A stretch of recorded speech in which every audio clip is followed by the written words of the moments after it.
Go ahead, Pat. I think you all know Sabin. He's one of our longest members here, oldest members, whatever. I got to get in front of the camera here.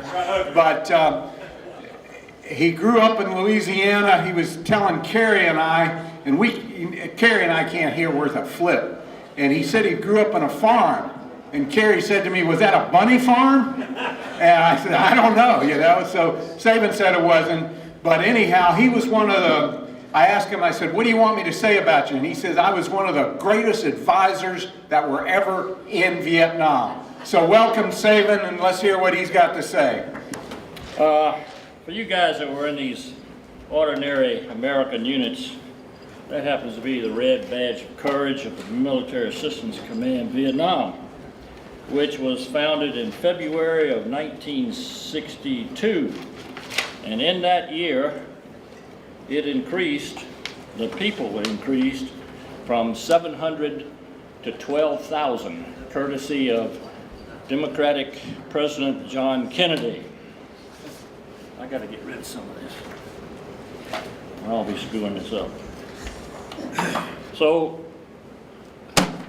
I was talking to myself and I said, I really need to get a different way to do a presentation. And I said, a little inter-service rivalry. And we'll keep score, Marines, Army, so forth. So, first thing I did, I said, I'll call Wayne Witter and ask him to be the scorekeeper for the Marines. And I talked to Wayne, I said, blah, blah, blah, I want you to be the scorekeeper for the Marines because I'm going to have a pop quiz at the beginning. And there was a moment of silence, and he says, Sabin, you really don't have to fill that position. Well, here's the pop quiz. Anybody here serve as an advisor besides me? Well, 1, 2, 3, 4. Okay. Anybody go to Vietnamese language school? 2. Okay. Anybody spend the night in a Vietnamese house or hut? You sure you're telling the truth? All right. Anybody fly with Air America or VNAF? All right. Let's see. Anybody stay in a civilian Saigon hotel? Not the Rex, it doesn't count. Okay. Good. Okay. All right. Who was the first American killed in Vietnam, in Indochina? Yeah. Nobody knows? Lieutenant Colonel Peter Dewey, September 1945. He was an OSS officer. He was a real adventurer. He fought in the Polish army during the war. He jumped into occupied France, and he was doing work in Vietnam to get the release of American prisoners that the Japanese had. And he got in trouble with the British general that was commanding everything. The British were taking the surrender of the Japs. And he was misconstrued as being a French officer. He spoke French fluently.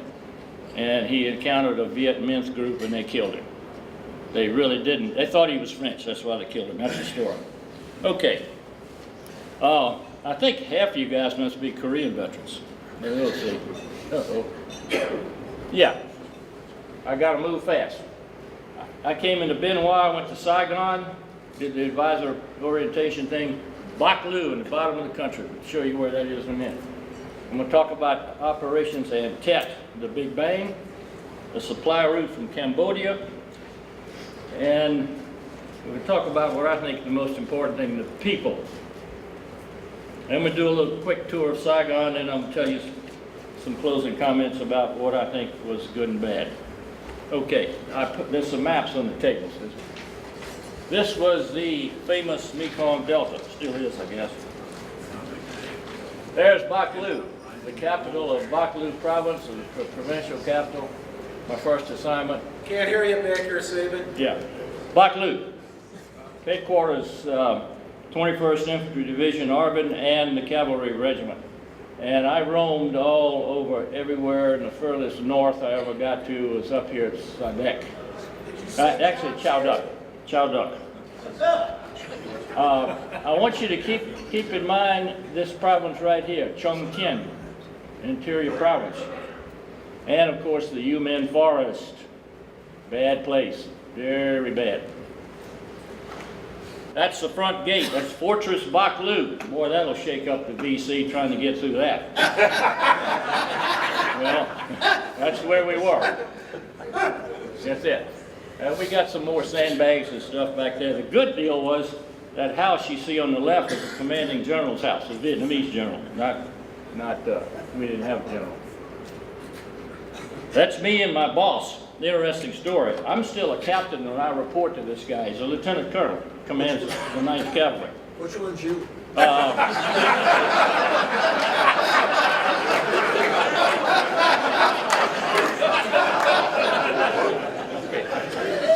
gotta move on. I replaced a lieutenant colonel who I'd never met. He'd been gone 2 weeks. And so my little Vietnamese colonel, this is bad. He doesn't like this. He says, well, what's happening? I'm losing face. I'm getting a captain. And I had a colonel. Not good to start things off. Well, eventually, 10 days later, I get promoted to major. That helps out. All right. And the patch of the 21st Division, sometimes known to the Americans as the Brasso Division.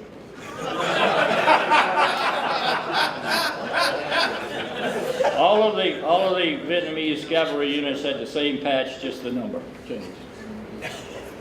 This is interesting. There's the headquarters there. Now you'll see some, you actually saw those words before. Over there at the top of the entrance is Bo Chiwi. What does that mean? The pop quiz continues. Bo Chiwi. Headquarters. Ugh. Is everybody in here a Marine? All right, we're drinking Byerly's soda pop. My cousin worked with the American Sugar Company in New York City. And that company owned Byerly's, which is an offshore drink in Asia. So he arranges and sends many cases of the soda pop down to the unit. We staged this picture and it appeared in the January issue of the company's newsletter. So I was an instant hero. Sabin and who's this other guy? The guy's shaking hands with me. You are Marines. Harold K. Johnson, 4-star General, Chief of Staff. He came down on the 30th of December, 1967. 31 days to go to the Big Bang. Home. That's what we had to live in. In the 1 year I was there, I spent maybe 40 days there. Not consecutively, of course, but maybe 40 days, probably closer to 30. I didn't keep a book on it. I'll tell you how the unit was organized. It was organized in the French method. It was called a regiment. It was really a squadron. We had 3 troops, lettered, numbered 1, 2, 3, not lettered like we do. There were 11 113s, armored personnel carriers, in each troop, and there were 3 in the headquarters.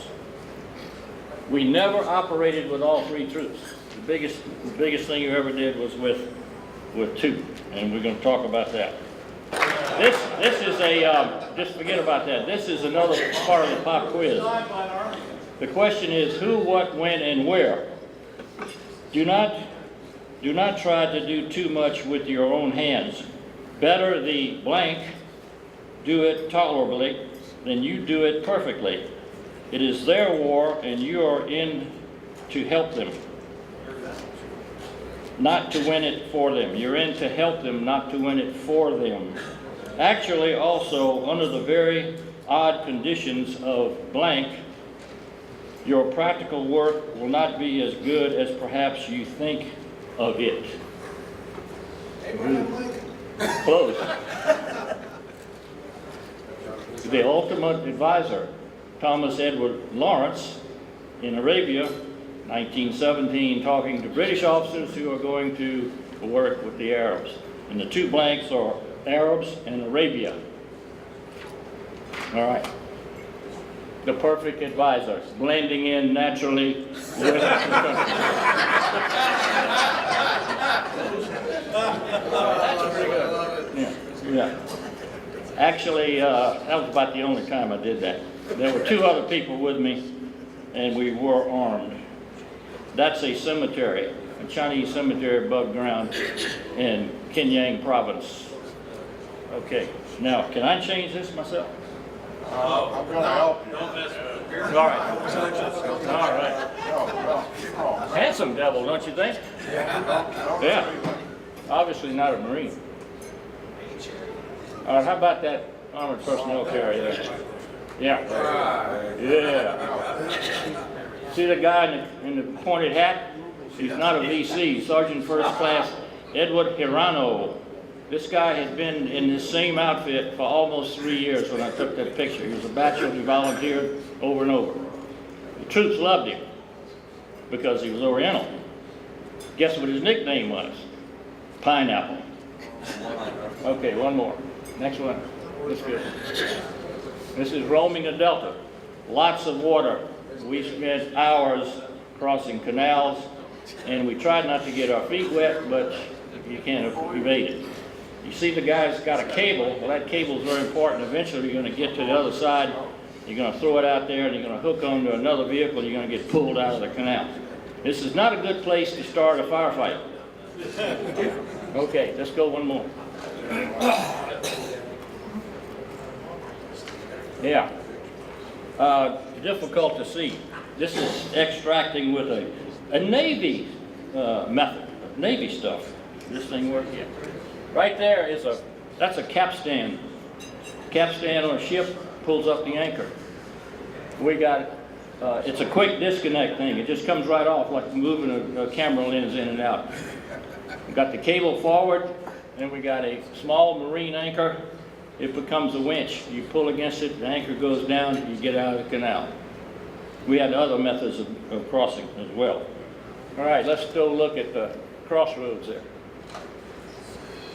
This is the Delta. I wish you could see the full picture here, because it is indeed a crossroad. This is a heart of commerce in the Delta. The road systems are not very good, and there's few of them. If you screw this up, then the people get very, very mad because they cannot trade. They can't go anywhere. And guess what the VC would like to do? Screw it up. All right, one more. We're going to be in the mud again, I think. Is that Canto? This is, these are south of Canto. That particular one, that is in Kenyang province. That guy is out of the small ditch and he's being towed out. And we did that stuff over and over and over again. And you guys think you've been muddy, I challenge you. It's easy to get muddy in this business. And we had some also runs down there in the Delta. This is the Air Force coming in. I think that's a F-100. An F-100, I believe. There he is right there. He's just dropped the bomb in there, and he's already dropped one over there. I'm flying with the, oh, anybody know what that is? Arc-light. Yes, Arc-light. When Lyndon Johnson decided that he wanted to stop bombing the North, the Delta got their first B-52 strikes in, I think, April of '68. I actually got on the ground about 30, 40 minutes after not this one, but after one. And it's awful. It is a terrible place. Everything is hot as Blue Perfect Hill, smoking. And if there's anything living in there, it's impossible. All right. Let's go. One more. Downtown in the Delta, small village. Anybody ever go in a village like this? Get a beer, relax a little bit? All right. Why not? Beer 33, Ba Mui Ba. It's everywhere. In fact, you can go right over here in Dunwoody to the Vietnamese restaurant and get 33. Except cold. You can't drink it cold. You drink it any way you get it. You don't care whether it's hot or cold. No, drinking warm beer became a good deal real quickly. Okay. You can't see any of our vehicles, but we are escorting an American artillery unit supply convoy. We eventually got one Field Artillery 105 U.S. battalion in the Delta, and we're escorting them to their remote position south of Canton. And notice the people and the way they live. It's not very good. Now, the big deal, Tet. And I got to move on real quickly. Tet. There's a map on each table of this, and this, you can't see the south end of this is what I want to talk about. Chongqing province, which I told you about, it was never attacked. The reason in the provincial town of Vitan was not attacked at all because it had been carved, the province had been carved out about 1960 from the surrounding provinces. In the VC, when they made the plans, they were basing things on what the French had left them. So they completely ignored Vitan because, in their minds, it didn't mean anything. It was false. So Vitan escaped the Tet attack. All right. Uh-oh, I might get it. Ah. All right, I gotta go fast. And you'll notice, okay, go ahead. Oh, you want that one? No, that's all right. Right in there is where Chongqing province is, and nothing happening. Right in there. Microphone. Okay, nothing happening in Chongqing province, right in there, see? Okay, next one. Here's my Vietnamese commander, his wife, and his son. The day before Tet, he comes to me and says, Major, I need the helicopter to go visit the two troops that are not here. I said, not the day before, but more than that. Anyway, I said, yeah, sure. So off he goes with his wife and child in a U.S. Army helicopter to visit the troops. This is the sort of thing that you did as an advisor. You didn't do this every day, but we did a lot of things that you guys never heard of or saw. Let's march on. This is the morning of Tet. I'm obviously in a helicopter taking a picture of the other helicopter. It's sunrise. I'm not in the right place. The outfit is in Canton, and me and the commander are in Bac Lieu. That's where the headquarters is in his home. So he gets on a VNAF plane, which can only carry one person, and I start hitchhiking helicopters to Canton. I get there the hard way. All right, I need another one. First battle in Canton. We did well. This particular vehicle, we lost a couple of vehicles, but we literally hammered the VC with 50 calibers that were trying to cross this road. They did very poorly. They tried to get out of town the first day, and they couldn't. A few of them stayed for another day, but not many. Again, that's two of my U.S. people. One of the captains on sergeants on the left. Of course, the vehicle's a total wreck, and we lost a couple of men. This is Canton downtown. This was a shanty town. You notice a concrete building is still standing. VNAF dropped a bomb in it by mistake, and the whole thing burned up. Another one. University of Canton, the big building. You see a big hole on the left side of it. Another bomb, direct hit. The infantry attacked this. They didn't do well at all. Then we came in, lined up a bunch of APCs and started hammering them with 50 calibers. That changed the deal. We never found out how many were in that building, but they kept us busy all day long.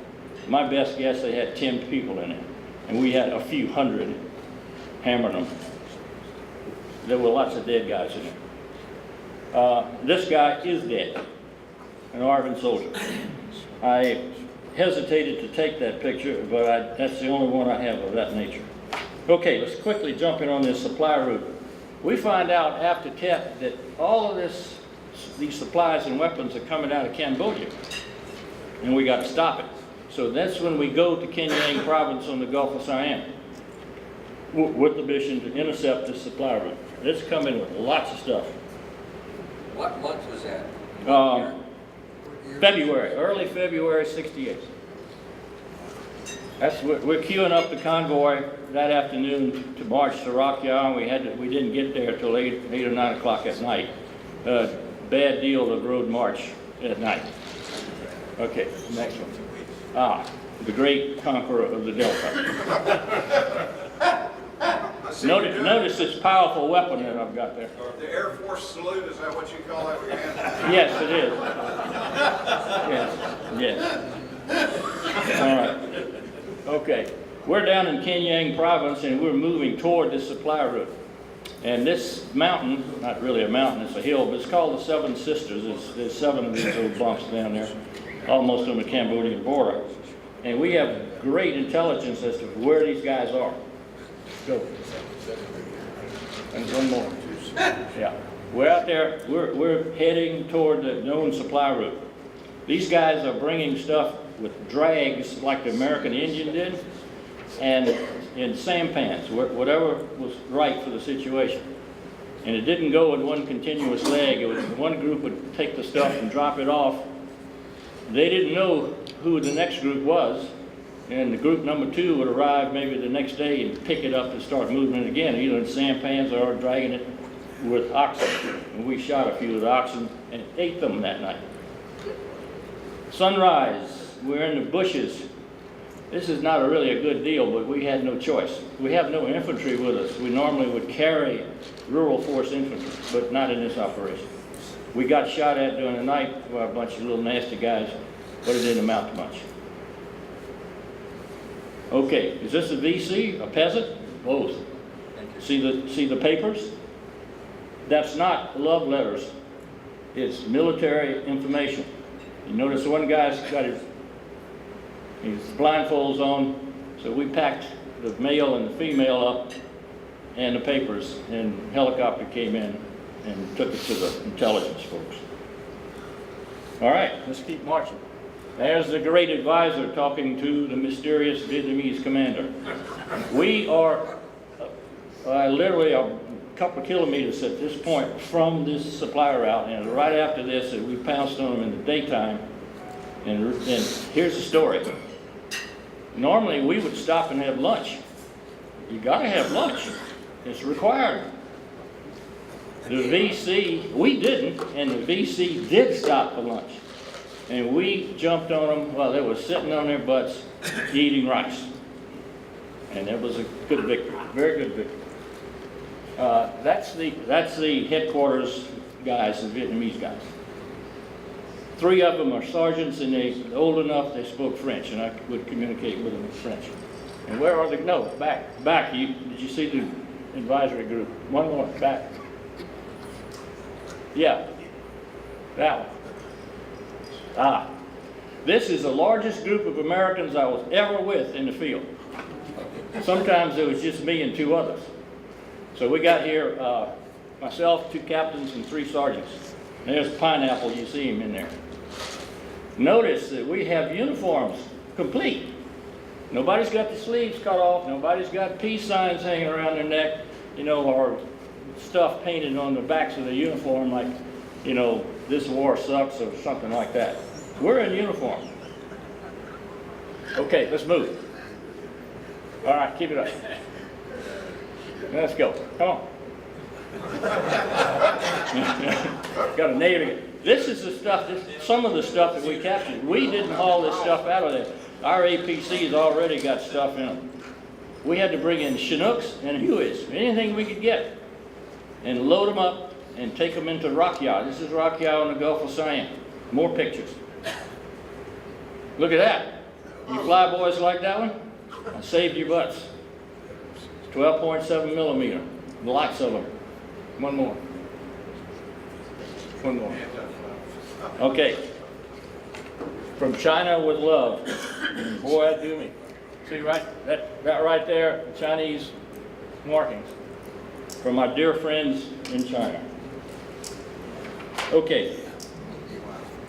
Next one. Yeah. 3-cartridge rifles. And the picture doesn't tell you the whole story. There's more of those. Okay. At the top, an M42 German machine gun, World War II, and then a Russian something, whatever that thing is. 60 millimeters. Look at the racks of rifles. More. The Navy, Canto, Basek Road. The Navy came in September. At this point, I was actually leaving the cavalry and doing G3 sort of work. And we organized a big U.S. Navy 21st Infantry Division operation. We went south of Canton, and we tried to clean up some stuff at the 9th Division, and it caused bad stuff. They went in there right after Tet, a part of the 9th Division, and the U.S. Division did. They shot up a bunch of villages, and the pacification program was doing real bad, real bad. That's the flagship, the Mercer. I went aboard that. I walked in there, wardroom, green tablecloths, white napkins, you know, all these sailors and all these nice uniforms and so forth, and I'm kind of looked like I was in the mud pile. Not quite that bad. Okay, but it was a great thing to see those American flags. The people, they were apolitical. Basically, they just wanted to say, just leave me alone. I want my land, I want my wife, I want my oxen, and I want to be able to take whatever I've got to the marketplace and get something else and go back home. Who cares? Who cares in the presidential palace? Doesn't make any difference. Just leave me alone. That's what we missed. Canton. What's underneath those melons? Well, hopefully other melons. Maybe some of those guns you just saw. But you can't go in there and throw the guy's melons into the river and say, okay, you're good. You know, no weapons. No, you can't do it. More. Now, do you think this old woman even knows where Saigon is? Probably not. She probably does. But does she know who's sitting in the presidential throne? Mm-mm. Leave her alone. This guy's in Saigon. That's the way he's making his living, and it's the only way he can make a living. He doesn't know how to do anything else except push that bicycle around. And I rode in one of those again in 2007 when I was in Saigon. Oh, quickly. Arvin children. They're following the soldiers. This is in Canton. And they have nothing. Nothing. When I elected to take that picture, I had 3 or 4 kids in front of me. In 30 seconds, I had that. They knew that they would never see this picture, but they wanted their picture taken. And look at them. Some of them, a few of them have shoes, most of them don't. They're probably wearing 50% of their wardrobe. There's one over in the wash. You see where there's a wash place behind there? That's the way they live. And these are all children of soldiers. Now, can you imagine us dragging our families to the war zone? No. Okay. Quickly, let's go to Saigon. The taxi. Taxi, yeah, one more. Yeah. The Renault taxi. Everywhere. Anybody ever ride one? Yeah, good, good. Did you ever find one with a meter that worked? No, but they all had meters. And the way I did it was I just agreed to whatever the guy said, and when I got out, I'd pay him what I thought he should have. What's he going to do? Nothing. Cholan, the Chinese district, the market. Okay. This is downtown Saigon. This is not on Layloy, the big avenue. This is in a very nice residential area where the rich people live. Look how clean the streets are. You know, there's not thousands of motorbikes and so forth. There's a little restaurant down there called the Mayfair. It was like going to Paris. It was the greatest restaurant in Vietnam, but very, very competitive with Paris. The Catholic Cathedral. I went to Mass there on a Sunday. I was wearing a 45 caliber shoulder holster, and went up to the communion rail and received communion. I did not shoot the priest. Today, it's locked up tight as a drum. Communism does not like Christianity, Judaism, any of those. It is totally, all religious Judeo-Christian concepts are closed down, symbolic of that. All right, quickly. The French left, the frogs left, but the bread didn't.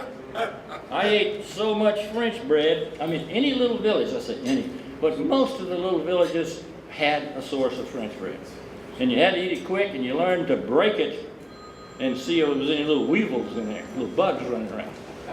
because they would be. All right.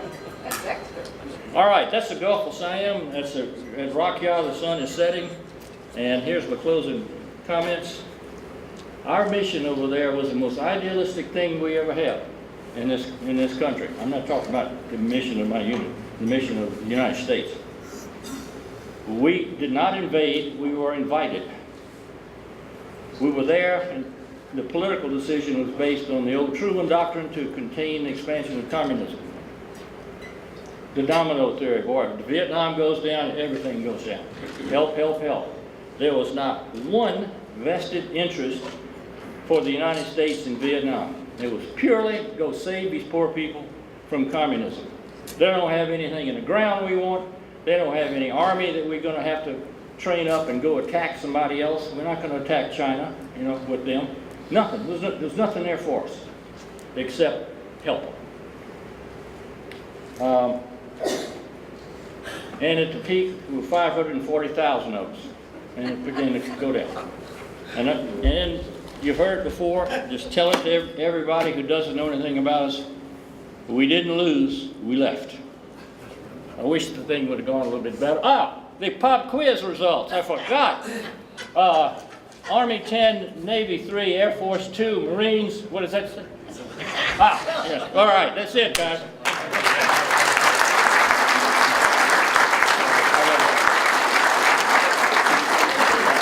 Buddy, thank you very much, and we're going to make you one of the first recipients of our new AVVBA paperweight. Thank you very much. Thank you, Mr. President. You're welcome, sir. Thank you.